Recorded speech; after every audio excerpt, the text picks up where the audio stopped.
Good morning छात्रों। देखो आपकी कक्षा 10 की विषय सामाजिक विज्ञान। तो देखो सामाजिक विज्ञान को आरबीएससी बोर्ड ने 4 भागों में बांटा है, जिसमें से फर्स्ट भाग है आपका इतिहास, हिस्ट्री, और ये है आपके 20 नंबर। और इसके बाद दूसरा भाग है आपका भूगोल, ये भी आती है 20 नंबर। तीसरा भाग है आपका राजनीतिक व्यवस्थाएं, पॉलिटिकल साइंस, और ये भी है आपकी 20 नंबर की। चौथा भाग है आपका भारतीय अर्थव्यवस्था, इकोनॉमिक्स, और ये भी है आपकी 20 नंबर की। इस प्रकार से आपका एसएस का जो पूरा सिलेबस है वो है आपका 20, यानी कि 80 अंक। 80 अंक का आपका पूरा सिलेबस है, और 80 जिसमें आपके 20 नंबर दिए जाएंगे आपके स्कूल से। इस प्रकार से आपका पूरा पेपर है 100 नंबर, जिसमें से हम आपको इतिहास, भूगोल, राजनीतिक व्यवस्थाएं, भारतीय अर्थव्यवस्था, चारों पार्टों का अध्ययन कराया जाएगा। और आपका फर्स्ट पार्ट है इतिहास। तो सबसे पहले तो हम ये जानेंगे कि इतिहास किसे कहते हैं, इतिहास के बारे में जानेंगे कि इतिहास है क्या। तो देखिए, पहले ये पहला ही प्रश्न बनता है कि इतिहास किसे कहते हैं। इतिहास शब्द दो चीजों से मिलकर बना है, एक उपसर्ग है हिंदी का प्लस हास। हास का अर्थ होता है नष्ट हो गया, और इत का अर्थ होता है पहले, यानी जो समय हमारा पहले चला गया, नष्ट हो गया, व्यतीत हो चुका है, अतीत, जो समय गुजर गया, उसे कहते हैं इतिहास। यानी इसकी मेन परिभाषा देखें कि अतीत की घटनाओं का, अतीत जो गुजर चुका है, अतीत की घटनाओं का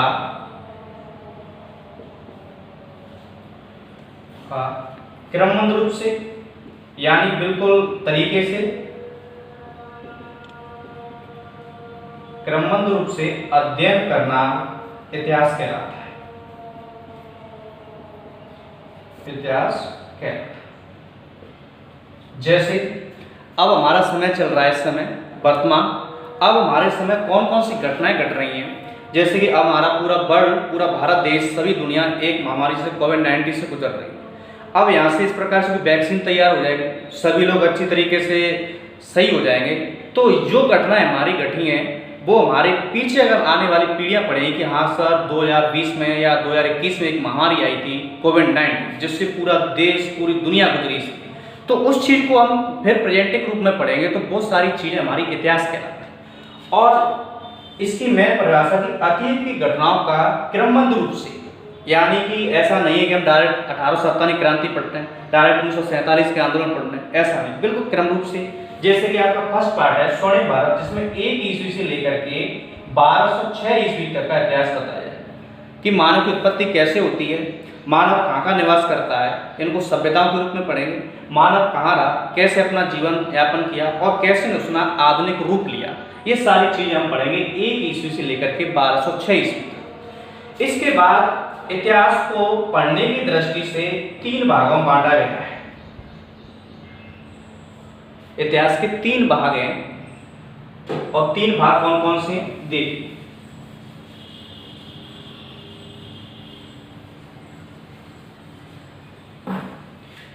एक भाग है हमारा ऐतिहासिक का,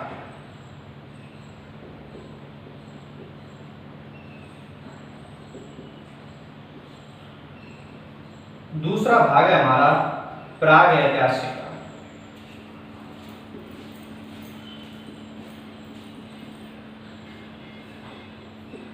और तीसरा भाग है हमारा आदि ऐतिहासिक का।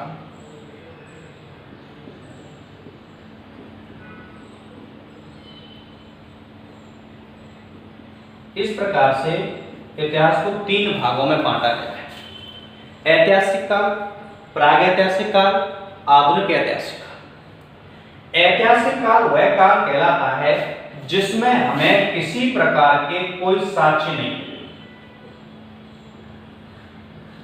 यानी हमें इतिहास के बारे में किसी भी प्रकार की कोई जानकारी नहीं मिलती है, वह काल कहलाता है ऐतिहासिक काल। यानी ना तो हमें उस समय के बारे में पता चला और ना ही उस समय की हमें कोई ऐसी जानकारी के स्रोत मिले जिससे हम उस समय के बारे में बता सकें। दूसरा काल है हमारा प्रागैतिहासिक काल। यानी प्रागैतिहासिक काल वह काल है जिस काल में हमें साक्ष्य मिले, यानी उस समय के साक्ष्य मिले हैं लेकिन उन साक्ष्यों को अभी तक पढ़ा नहीं जा सका है। जैसे हमने कहीं खुदाई की और खुदाई करते समय हमें कुछ वहाँ की एक लिपिबद्ध कोई शैली चीज मिली, यानी कि हमें वहाँ का कुछ अभिलेख मिले और वहाँ की कुछ हमें पुस्तकें मिली, वहाँ के कुछ साक्ष्य ऐसे मिले जो लिपिबद्ध थे और उस लिपि को हम नहीं पढ़ सके, यानी उसके साक्ष्य तो मिले हैं लेकिन उस समय की हम लिपि को नहीं पढ़ सके। जैसे कि मैं कहूँ ये क्या लिखा है, आप इस लिपि से परिचित नहीं है तो आप किसी चीज को बता सकते हैं कि ये सब क्या लिखा है, नहीं बता सकते ना। तो ऐसे यानी हमें प्रागैतिहासिक काल में हमें इतिहास के साक्ष्य तो मिले हैं लेकिन उन साक्ष्यों को पढ़ा नहीं जा सकता। इसके बाद आता है आद ऐतिहासिक काल, इसको बोलते हैं आधुनिक काल। यानी यह इतिहास का वह काल है जिस काल में हमें लिखित साक्ष्य मिले हैं और उन साक्ष्यों को पढ़ने में हमें क्या मिली है, सफलता मिली। जैसे हमें बौद्ध काल के हमें कुछ पुस्तकें मिली। जैसे बुद्ध काल का हमें अवंतर निकाय नामक ग्रंथ मिला और उस लिपि को हमने पढ़ा तो बौद्ध काल के समय के बारे में पढ़ा। वैदिक काल में 4 वेद लिखे गए, चारों वेदों की लिपि को हमने समझा तो वैदिक काल के बारे में पता चला। ऐसे ही हमने सम्राट अशोक के द्वारा जो बनाए गए अभिलेख हैं उन अभिलेखों को हमने पढ़ा या उन अभिलेखों को पढ़ने में हमें सफलता प्राप्त की तो हमें सम्राट अशोक के बारे में पता चलता है, मौर्य काल के बारे में पता चलता है, ठीक है। और सम्राट अशोक ने ही सबसे पहले अभिलेखों का निर्माण करवाया था, इसीलिए सम्राट अशोक को ही अभिलेखों को क्या कहते हैं, जनक कहा जाता है। सम्राट अशोक ने सबसे पहले अभिलेखों का निर्माण कराया जिससे हमें मौर्य काल के बारे में जानकारी मिलती है। तो उस काल को कहते हैं आधुनिक काल। यानी इतिहास को हमने 3 भागों में बांटा है, ऐतिहासिक काल, प्रागैतिहासिक काल और आद ऐतिहासिक काल। ऐतिहासिक काल वह काल है जिस काल में हमें किसी प्रकार की कोई लिखित साक्ष्य नहीं मिलेगी, वह कहलाता है ऐतिहासिक काल। प्रागैतिहासिक काल वह काल है कि जिस काल में हमें लिखित साक्ष्य मिले हैं लेकिन उन्हें हमें पढ़ने में सफलता प्राप्त नहीं की है, तो वह काल कहलाता है प्रागैतिहासिक काल। और आद ऐतिहासिक काल कहते हैं उस काल को जिस काल में हमें उस समय के साक्ष्य मिले हैं और उन साक्ष्यों को पढ़ने में क्या प्राप्त हुई है, सफलता प्राप्त हुई है। जैसे हमें सम्राट अशोक के अभिलेख मिले और इन अभिलेखों को सबसे पहले सन 1837 में एक अंग्रेज अधिकारी था, जेम्स प्रिंसेप नाम का अंग्रेज अधिकारी था और इस जेम्स प्रिंसेप ने सबसे पहले सम्राट अशोक के अभिलेखों को पढ़ा, ठीक है। तो इस प्रकार से हमने इतिहास को 3 भागों में बांटा। अब हम बात करते हैं अपनी अध्याय फर्स्ट की, सामाजिक विज्ञान के अध्याय फर्स्ट की, और अध्याय फर्स्ट है हमारा स्वर्णिम भारत।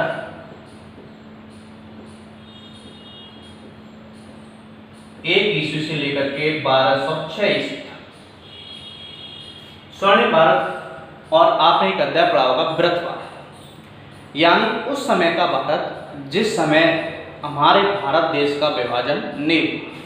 यानी कि आज हम जिस मानचित्र की बात करते हैं, आज हमारा भारत इस प्रकार से नजर आता है।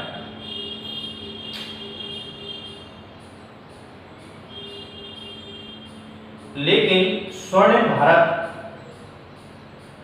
वो भारत था जिसमें जो आधुनिक देश हमारे देश से विभाजित हुए वो देश पहले व्रत भारत में शामिल थे। जैसे पाकिस्तान है, अफगानिस्तान है, श्रीलंका है, म्यांमार है, बांग्लादेश है, भूटान है, नेपाल, ये सभी देश पहले ब्रत भारत में शामिल थे। यानी इन देशों को कोई अलग देश से इनका नाम नहीं लिया जाता था, ये सभी भारत देश के ही अंग थे, तो उसको बोलते थे ब्रत भारत। अब ब्रत भारत का धीरे धीरे क्या हुआ कि विदेशी आक्रमणकारियों का आक्रमण शुरू हुआ, यानी कि पुर्तगाली आए, यूनानी आए, डच आए, फ्रांसीसी आए, मुगल आए, अंग्रेज आए। यानी इन विदेशी आक्रमणकारियों ने भारत पर धीरे धीरे करके आक्रमण शुरू कर दिया और बहुत सारे क्षेत्रों को अपनी ओर विभाजित करके अपने उस क्षेत्र पर कब्जा करना शुरू कर दिया। जैसे मुगल आए, मुगल रहने लगे और धीरे धीरे लाइन व्यवस्था अपनी स्थापित कर ली और उसके बाद भारत को दो भागों में बांट दिया, एक भाग पाकिस्तान, दूसरा भाग भारत। ब्रिटिश लोग आए, ब्रिटिश लोगों ने भी भारत को दो भागों में बांट दिया। एक भारत कहलाया ब्रिटिश भारत, जिस पर अंग्रेज लोगों का हुकूमत चलती थी।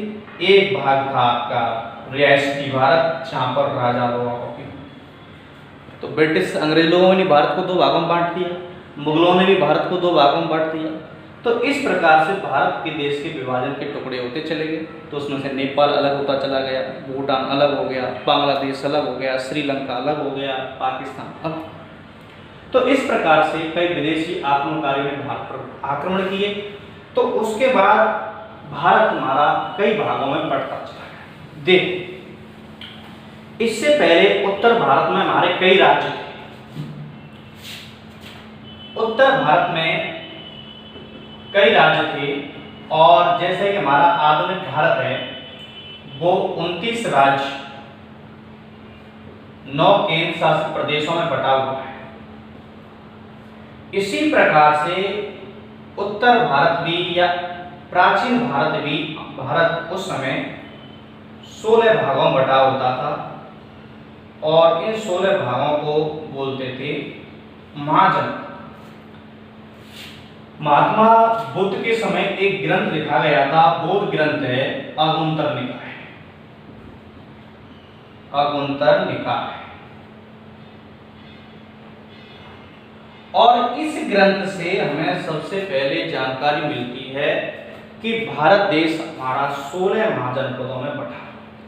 जैसे आज हमारा भारत देश 29 राज्य हैं, 9 केंद्र शासित प्रदेशों में बटा हुआ है, उसी प्रकार से प्राचीन काल में हमारा भारत 16 महाजनपदों में बटा।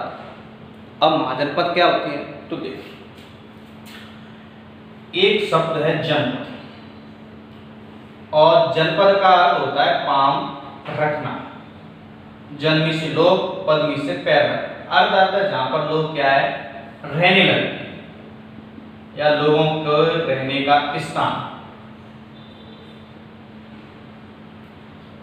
देखो, जैसे हमारे भारत में कई अरब आक्रमण हुए, कई अरब लोग आए, विदेशी आए, तो पहले वे छोटे छोटे दलों में आते थे, छोटे छोटे दलों में आते थे।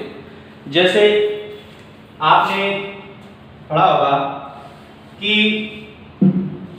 एक व्यक्ति था वास्को डी गामा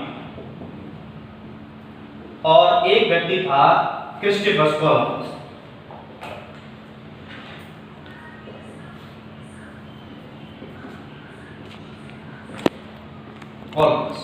जैसे ये अपने दलों के साथ आए, वास्को डी गामा भारत आया, क्रिस्टोफर कोलंबस अमेरिका पहुंच गया, ये दलों के साथ आए थे। जैसे वास्को डी गामा खोज करने के लिए आया था अमेरिका की, वास्को डी गामा अमेरिका की खोज करने के लिए आया था और कई दलों के साथ आया, लेकिन ये बेचारा रास्ता भटक गया और ये आ गया कहां पर, अमेरिका की खोज ना करके भारत के केरल के तट पर आ गया।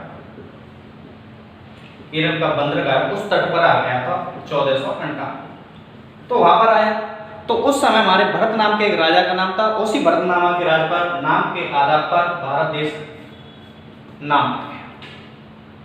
कई विदेशी लोग आए, जैसे कि हमारे भारत में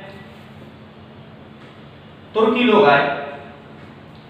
अब तुर्की लोग भारत में आए और उस समय हमारा भारत देश सिंधु नदी के किनारे पर था, लेकिन तुर्की भाषा में जो सा है उसको हा बोला जाता था, तो उन्होंने इस भारत देश को सिंधुस्तान ना कहकर हिंदुस्तान दे दिया। कई विदेशी आए, आर्य लोग आए, उन्होंने भारत देश का नाम आर्यव्रत रख दिया। तो इस प्रकार से ये दलों के साथ आते थे। अब एक क्रिस्टोफर कोलंबस ये खोज करने के लिए आया था भारत, लेकिन ये 1492 में पहुंच गया। कहां पर? अमेरिका।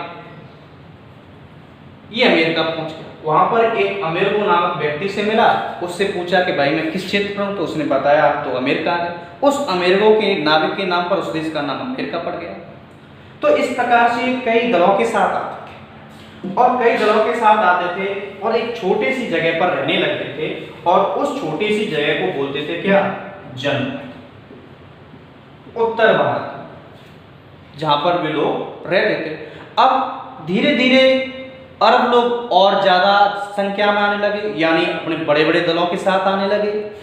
अब जिस जगह पर छोटे स्तर पर कम व्यक्ति रह रहे हैं उसको कहते हैं जनपद, और जिस जगह पर अब ज्यादा लोग आएंगे तो ज्यादा जनसंख्या में आएंगे, ज्यादा जनसंख्या में आएंगे तो एक बड़े क्षेत्र को घेरेंगे और उस बड़े क्षेत्र को बोल दिया क्या?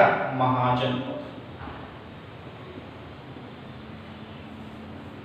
महाजनपद यानी विदेशी लोग भारत में आए भी यहाँ पर रहने लगे। यानी जैसे कि आज भारत देश हमारा 29 स्टेटों में बटा हुआ है, तो पहले ये हमारा 16 स्टेटों में बटा हुआ था प्राचीन काल। और इसकी जानकारी हमें मिलती है अंगुत्तर निकाय नामक बौद्ध ग्रंथ से।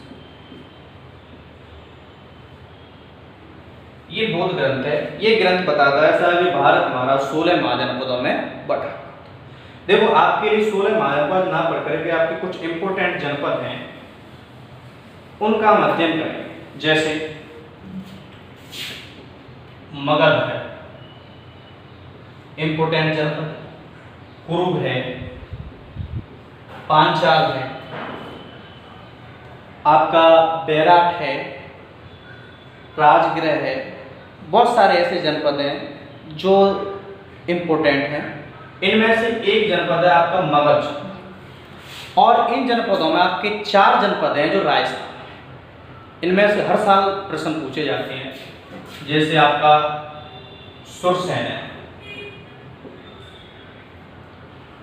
आपका मत्स्य है, आपका सुरसेन, मत्स्य, जांगल है, आपका सिर है। ये जनपद है और हर साल एक प्रश्न आता है कि राजस्थान में किन्हीं 2 महाजनपदों के नाम लिखिए या किन्हीं 2 महाजनपदों का वर्णन कीजिए। अगर भारत के जनपदों में पूछा जाएगा तो ये पूछा जाता है मगध जनपद के बारे में। और मगध जनपद क्यों फेमस है? क्योंकि यहाँ पर एक नंद वंश का राजा शासन करता था, घनानंद। और घनानंद नंद वंश का शासक था राजा, और इसी जनपद पर शासन किया है मौर्य वंश। शक्तिशाली राजा है मौर्य वंश घनानंद। तो इन राजाओं की वजह से जनपद फेमस है। दूसरी बात, ये जनपद नदी के किनारे पर बसा हुआ है और ये जनपद उस समय का सबसे शक्तिशाली जनपद है। कारण क्या है शक्तिशाली होने का? एक तो नदी के किनारे है, तो ये जनपद व्यापार भी अच्छी तरीके से करता था। यानी इसका कई देशों के साथ, जैसे कि मेसोपोटामिया सभ्यता है, तो मेसोपोटामिया जो पता इराक में है, उस देश के साथ इसका व्यापार चलता था। तीसरी बात, ये यहाँ पर शक्तिशाली राजाओं का अधिकार था। अब राजाओं का अधिकार था तो राजाओं के लिए ज्यादातर इंपोर्टेंट चीजें होती हैं, जैसे कि इस मगध जनपद में एक तो कोयले की खानें थी, सोने व चांदी की भी खानें थी। दूसरी बात, यहाँ पर सेना तैयार करने के लिए प्रचुर मात्रा में हाथी पाए जाते थे। और ये जनपद कई सभ्यताओं, कई देशों के साथ व्यापार भी करता था। तो इस प्रकार से मगध बहुत एक शक्तिशाली जनपद था। एक उस मगध जनपद के बारे में पढ़ेंगे। इसके बाद हमारे राजस्थान के 4 जनपद आते हैं। एक है आपका सुरसेन, एक है आपका मत्स्य, एक है आपका जांगल, एक है आपका सुरसेन। वह क्षेत्र है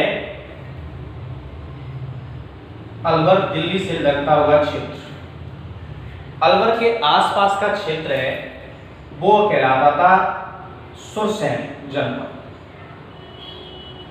और इसकी राजधानी हुआ करती थी मथुरा। अलवर के आसपास का क्षेत्र था ब्रज क्षेत्र है, ब्रजराज क्षेत्र है, और मथुरा के आसपास का क्षेत्र क्या था? सुरसैन जनपद। एक आपका मत्स्य जनपद, मत्स्य जनपद में आपके जयपुर के आसपास का क्षेत्र, धौलपुर, भरतपुर, ये क्षेत्र आता था किसमें? मत्स्य जनपद। और एक है आपका जांगल, ये है आपका बीकानेर का। बीकानेर का आसपास का क्षेत्र कहलाता था जांगल प्रदेश। जांगल प्रदेश नाम क्यों पड़ा? ऐसे कहते हैं कि बीकानेर के राजा थे, ये अपने नाम के आगे जांगल दर बादशाह कहते, अपने आप को जांगल दर बादशाह कहकर के पुकारते थे, इसीलिए इस जनपद का नाम पड़ गया जांगल प्रदेश। एक जनपद है आपका शिव जनपद। शिव जनपद कहलाता है जालौर के आसपास का क्षेत्र। जालौर के आसपास का क्षेत्र है वो कहलाता है शिव जनपद। तो इस प्रकार से भारत में टोटल महाजनपद है 16, और राजस्थान में है आपके 4, 16 महाजनपदों में 4 राजस्थान में है, 16 भारत में। ये जनपद हैं भारत के, और इन जनपदों में से हर साल एक ना एक प्रश्न आता है। देखो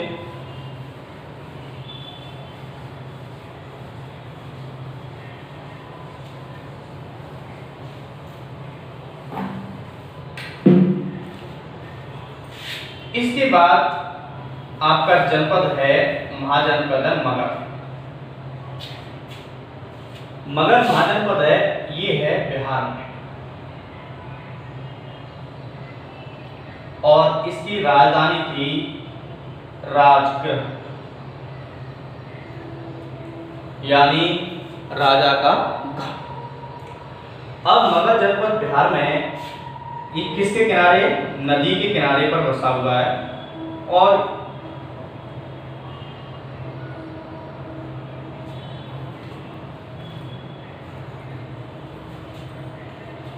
बसा हुआ है।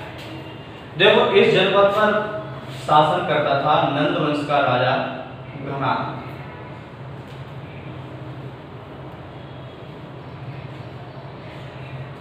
नंद वंश का एक राजा था घनानंद, जो इस वंश पर शासन करता था मगध महाजनपद पर।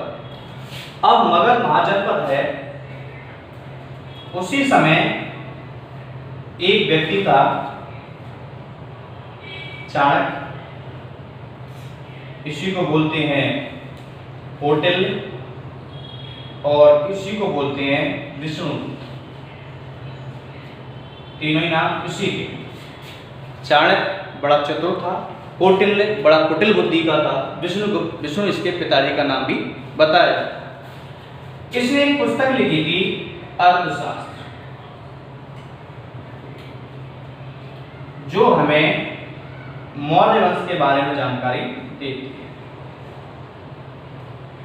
अब जो नंद वंश का शासक घनानंद था, ये मगध साम्राज्य पर शासन करता था, लेकिन ऐसे कहते हैं कि घनानंद था बड़ा रक्त पिपासु था, यानी खून का प्यासा रहता था। ये जनता को परेशान करता था, तरह तरह के कर लगा रखे थे, राजनीतिक व्यवस्था इसकी खराब थी, शराबी था, भोग विलास से ज्यादा था।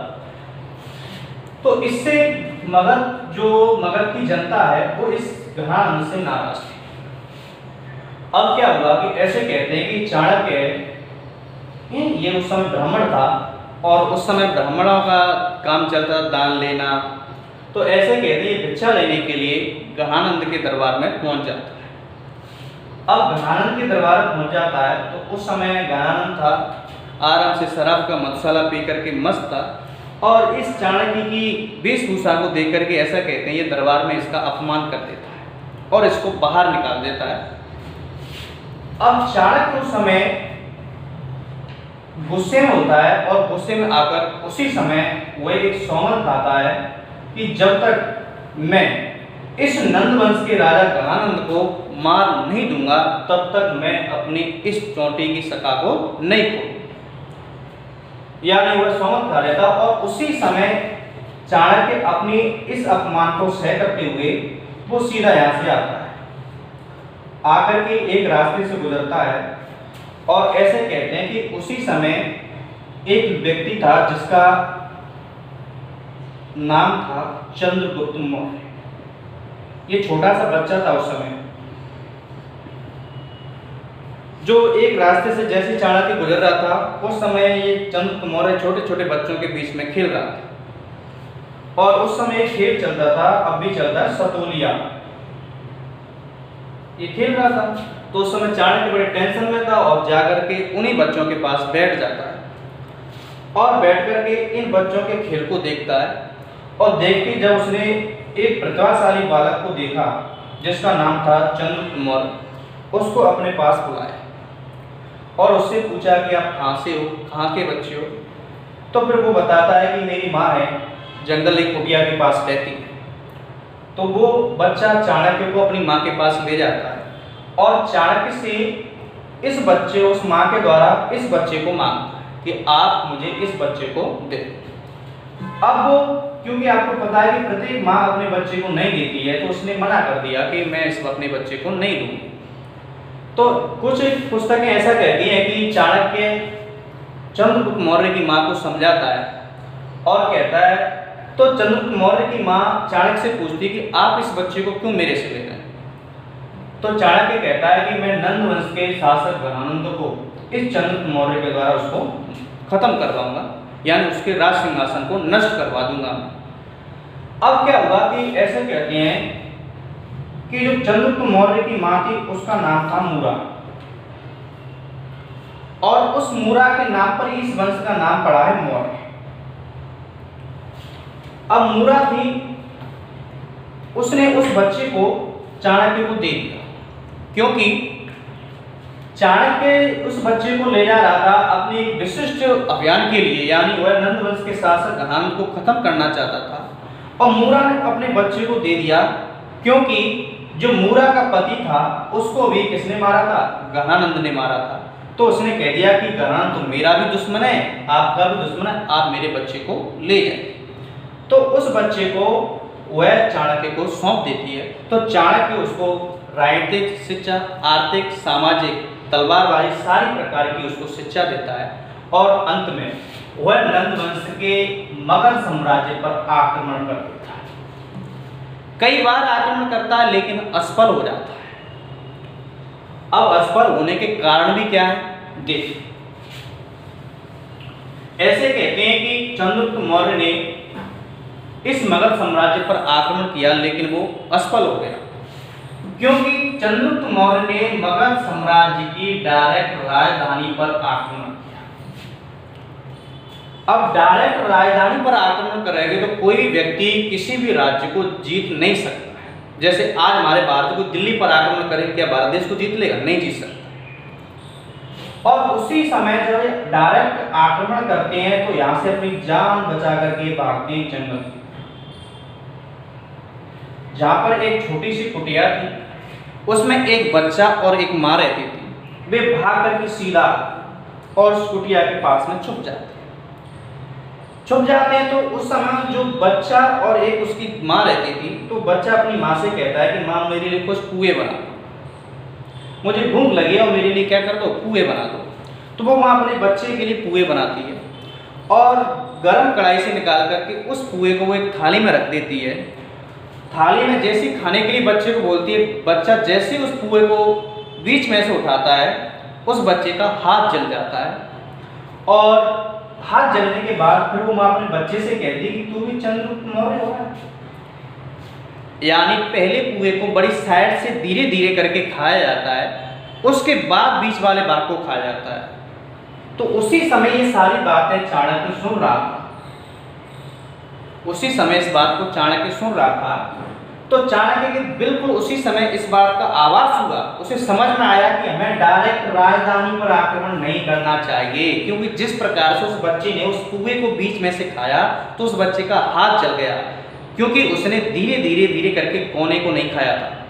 तो उसी समय वो समझ गया कि हमें डायरेक्ट राजधानी पर आक्रमण ना करते हुए हमें धीरे धीरे छोटे छोटे राज्यों को जीतना चाहिए। तो फिर चंद्रगुप्त ने छोटी सी सेना को तैयार किया और धीरे धीरे करके उसके छोटे छोटे राज्यों को जीत लिया। उसके बाद उसने डायरेक्ट आक्रमण किया। कुछ विद्वान कहते हैं कि नहीं सर, ऐसा नहीं हुआ था। चाणक्य ने ऐसे कहते हैं कि उसमें एक नाच करने वाली नृत्यज्ञा थी, उसको अपने जाल में फंसा लेता है और उसके द्वारा नंदवंश का जो शासक है गहानंद, उसको जहर दिलवा देता है। यानी कुछ भी क्या हो, आखिर नंदवंश का जो शासन करता था गहान, उसको क्या कर दिया, समाप्त कर दिया। मरने के बाद नंदवंश समाप्त हो जाता है। इसके बाद चंद्रगुप्त मौर्य चाणक्य की सहायता से दूसरे वंश स्थापित करता है। कौन सा? मौर्य वंश। मौर्य वंश, ठीक है। तो इसके बाद हम अगली वीडियो में पढ़ेंगे अपना कौन सा वंश? मौर्य वंश। मौर्य वंश की स्थापना किसने की थी? चंद्रगुप्त ने। किसकी सहायता से? चाणक्य की सहायता से, ठीक है। तो अगली वीडियो में पढ़ेंगे आपका मौर्य वंश। धन्यवाद। कितनी मिनट